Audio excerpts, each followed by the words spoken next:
안녕하시지요. 최연섭입니다. 교우님들과 얼굴 마주보며 예배드린 지도 벌써 7개월이나 되는군요. 보고 싶은 마음 꾹 참고 이 사태가 하루빨리 끝나도록 기도하고 노력하고 계시죠? 어려움에 처한 모든 이들과 나라의 경제가 정상을 되찾고 기쁨으로 만나 예배드릴 날이 속히 오도록 더 뜻을 모으면 좋겠습니다.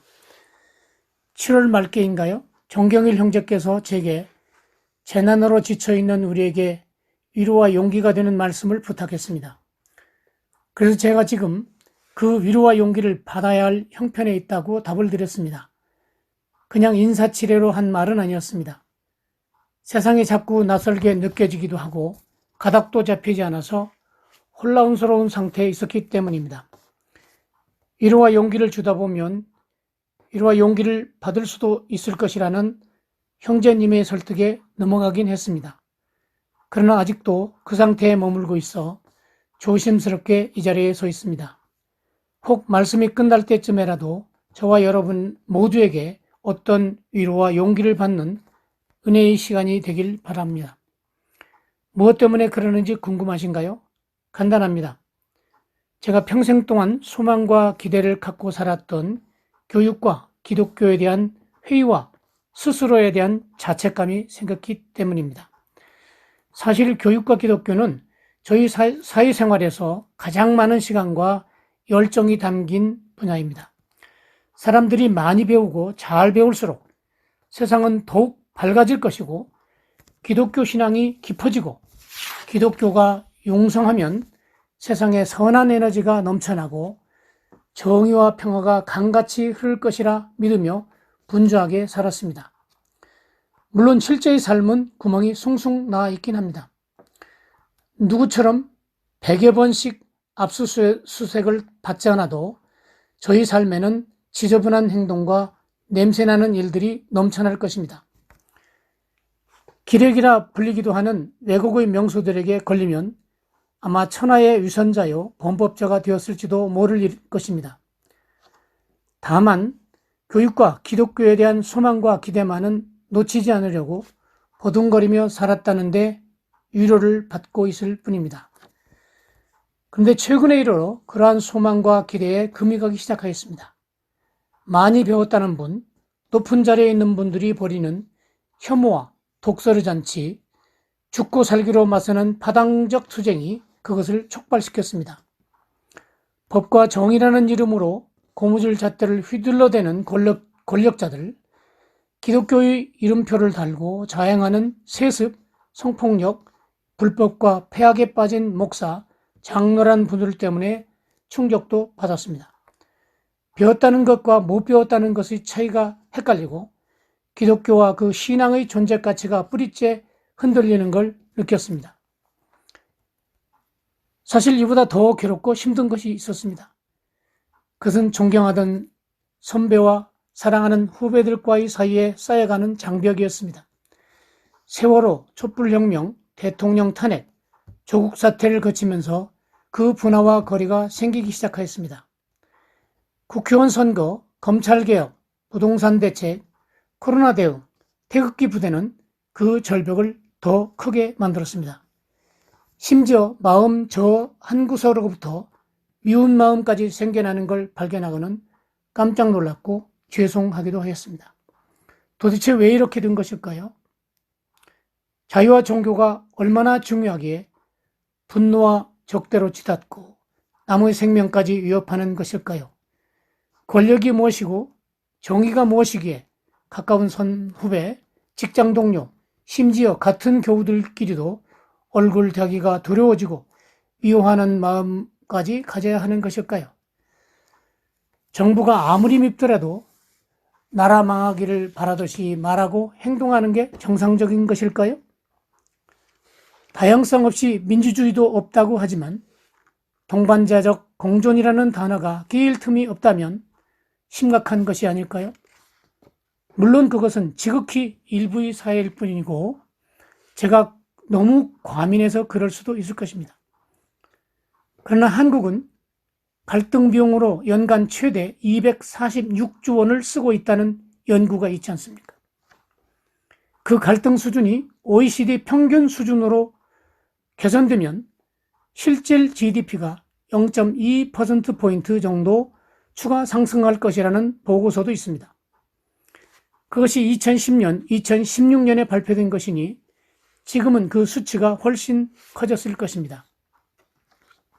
그 중심에 많이 배우고 공부를 잘했다는 분, 유명 교회 목사와 장로, 권사와 집사들이 있다는 것 아닙니까? 교육과 기독교에 대한 저희 소망과 기대가 모두 미망이었던 것일까요? 평생 교육자로 살아온 저희 책임은 없을까요? 코로나 때문에 답답한 데다 이런 생각들까지 겹치니 어찌 제게 위로와 용기를 나눌 여유가 있겠습니까? 불쌍해 보이죠? 그러던 어느 날 그에 대한 작은 단서 하나를 발견하였습니다. 어느 주일날 오후에 손주와 함께 동네 놀이터에 갔습니다.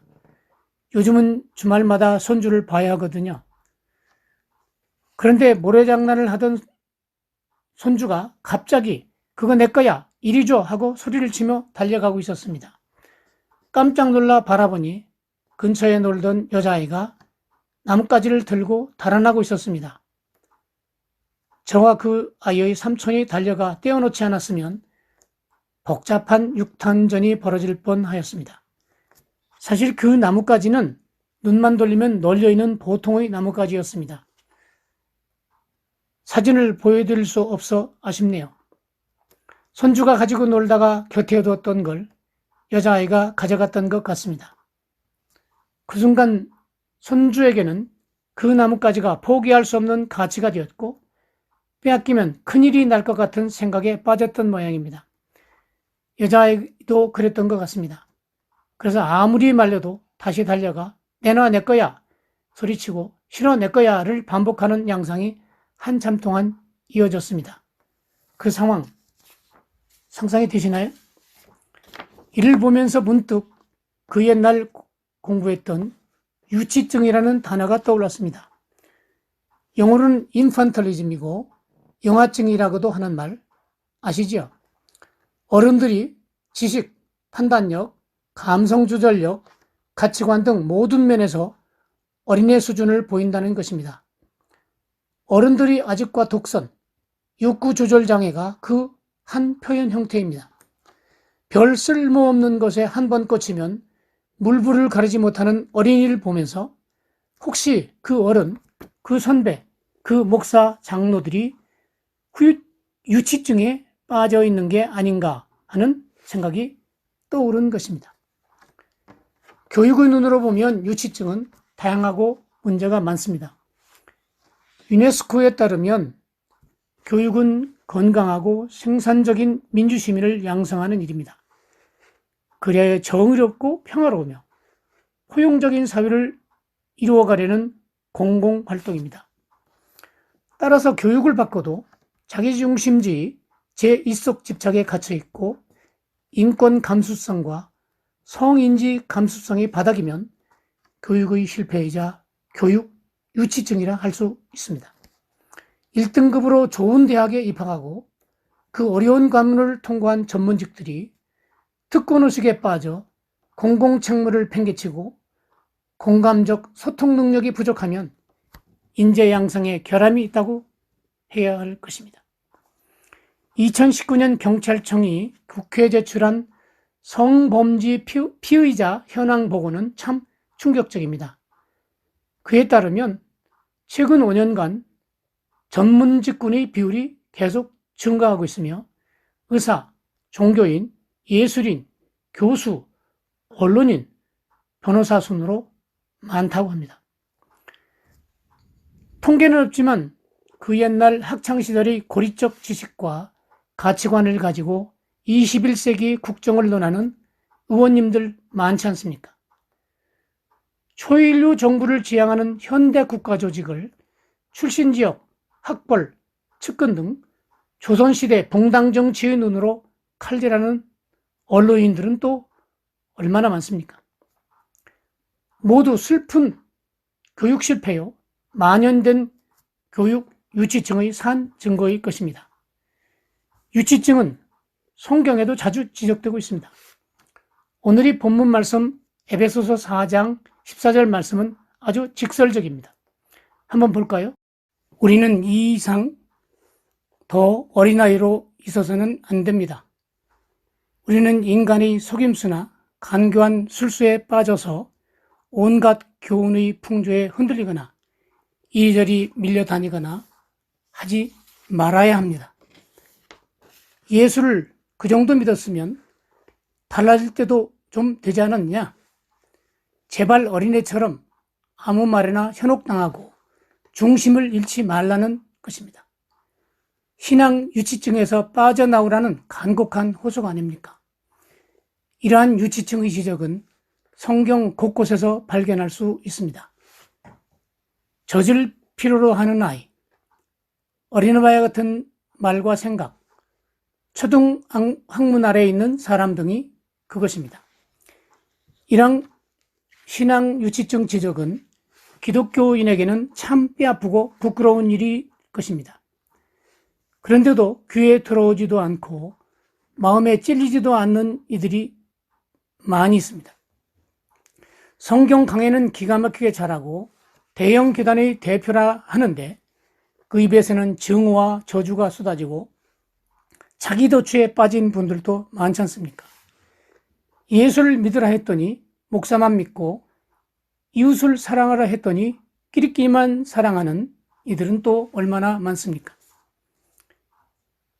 문제는 교육계와 기독교계의 지도자들이 그에 대한 문제의식이 없다는 데 있습니다. 그들에게 있어 유치증은 진단의 대상도 아니고 증세가 악화되었는지도 알아차릴 수 없는 존재라는 것입니다.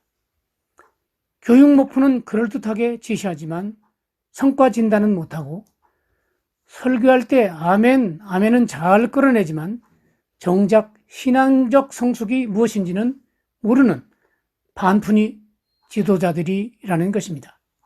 이들 때문에 교육과 기독교의 존재 가치가 뿌리채 흔들리고 엄청난 국가적 갈등과 낭비가 초래되고 있다는 것입니다. 그런데 말씀을 준비하다가 신앙적 성숙을 진단할 수 있는 말씀 하나를 발견하였습니다. 오늘의 또 다른 본문 빌립보서 4장 8절 말씀입니다.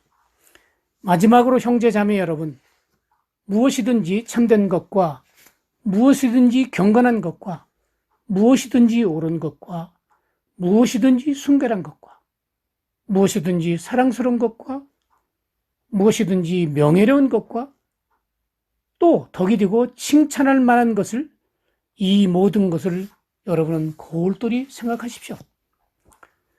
적당히 참되고 경건하며 옳고 순결하며 사랑스럽고 명예로우며 덕이 되고 칭찬할 만한가를 생각하라는 것이 아닙니다. 무슨 일을 하든지 그 8가지 덕목에 합당한지를 묻고 또 물으라는 것입니다. 사람을 대할 때에도 그래야 하고 직무를 수행할 때도 그래야 한다는 것입니다. 기준도 참 높고 실천하기도 힘든 말씀이죠. 그러나 그것은 다른 어떤 말씀보다도 성숙한 신앙이 어떠해야 하는가를 아주 구체적이고 종합적으로 강조하고 있는 것은 분명하지 않습니까? 그만큼 기독교인의 신앙적 유치증을 정확하게 검사할 수 있는 진단 키트라 할 수 있을 것입니다. 또한 그 내용을 자세히 들여다보면 그것은 사람답게 사는 삶, 성공적인 교육 결과를 진단하는 데도 전혀 손색이 없어 보입니다. 그래서 제가 먼저 검사를 받아봤습니다. 각 항목을 10점으로 하고 이 모든 것을 골똘히 생각하라는 마지막 말씀을 10점으로 하여 90점 만점으로 자가 진단을 해봤습니다. 그 결과 40점 정도 나왔습니다. 무엇이든지 참된가, 경건한가, 옳은가, 순결한가를 골똘히 생각하지 않고 살았던 것입니다. 무엇이 사랑스러운 것, 명예로운 것, 덕이 되고 칭찬할 만한 것인지도 대충대충 생각하고 살았다는 것이 아닙니까? 하나님께서 진단하시면 더 떨어지겠죠? 참 부끄러웠습니다. 유치증은 광화문을 즐겨 찾는 분들만의 이야기가 아니었습니다. 바로 저희 문제이며 우리 모두가 정확한 진단과 신속한 치유에 나서야 하는 문제였습니다. 도토리 키재기 수준에서 건방을 떨었다는 생각도 들었습니다. 제 유치증부터 치유하는 게 급해 보였습니다. 선후배와 만나는 걸 두려워하는 마음부터 치유해야겠다는 생각이 들었습니다. 그러자 마음에 여유가 좀 생겼습니다. 이 진단 키트를 매개로 그분들과 진지하게 소통하다 보면 벽이 좀 낮아질지도 모른다는 생각도 들었습니다. 결과야 어떠하든 부딪히지 않고는 서로의 유치증 치유도 장벽 허물기도 불가능하겠다 싶었습니다. 그래서 문을 완전히 닫았던 동문 카톡방에도 다시 들어가기로 했습니다. 잘못하다가 회복 불가능하게 악화될 수도 있을 것입니다. 그러나 일단 먼저 다가가 보겠다는 것입니다. 손주 덕분에 제가 큰 은혜를 받았지요. 그랬습니다. 그래서 자신의 어린애성을 있는 그대로 보여준 어린이들이 참 고마웠습니다. 그것을 나무라거나 무시하지 않고 있는 그대로 받아들이며 자존심과 마음이 상하지 않도록 끝까지 함께 인내하고 도와준 그 삼촌도 잊을 수가 없습니다.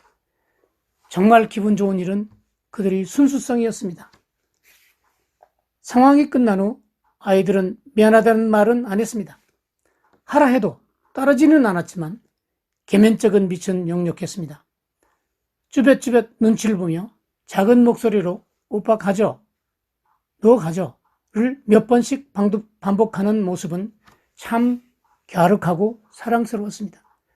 삼촌과 할배의 말을 들을 수 있는 귀가 열려있고 사람다운 사람으로 자랄 순수한 마음을 읽을 수 있어 기뻤습니다. 그래서 떠오르는 것이 하나 있습니다. 세길 공동체가 어린이 청소년 교육을 좀 더 체계적이고 알차게 하면 어떨까 하는 생각입니다. 한 살이라도 어렸을 때 순수성이 많이 남아있고 존중과 신뢰가 통할 수 있을 때 제대로 된 교육을 해보자는 것입니다. 세길의 어린이만이라도 교육적으로나 신앙적으로 유치증에 빠지지 않도록 해보자는 꿈을 꾼 것입니다. 그러나 사실 이 꿈은 근본적인 해법일 수는 없습니다. 문제는 놓아두고 자기 사활궁리만 하는 이기적인 측면도 있습니다. 제가 시도해보겠다고 말씀드렸던 먼저 다가가는 방식도 비슷합니다. 개인적으로야 평온을 느끼고 따뜻한 관계가 회복될 수 있을 것입니다. 나름 변화를 자극할 수는 있겠지만 큰 줄기를 잡기에는 역부족이지 않겠습니까?